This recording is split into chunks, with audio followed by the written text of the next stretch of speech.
Think about your news feed. Are the people in the streets freedom fighters or rioters?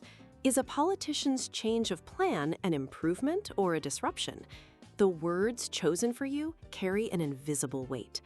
Every story you read, every video you watch is created by someone with a perspective, a bias. And it's not always a grand conspiracy. Sometimes it's conscious propaganda. But more often, it's unconscious bias, a slant from an author's own background, hidden even from themselves.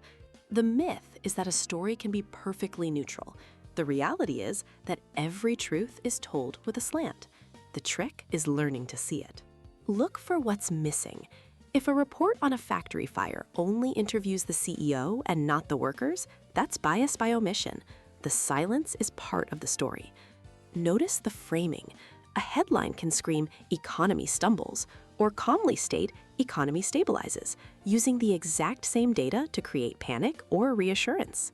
This gets even harder in our digital world. Algorithms build you an echo chamber, feeding you content you already agree with. Your perspective is reflected back at you until it feels like the only one. Bias becomes invisible because it's your normal. So how do you break out? You become an active investigator. Use the SIFT method.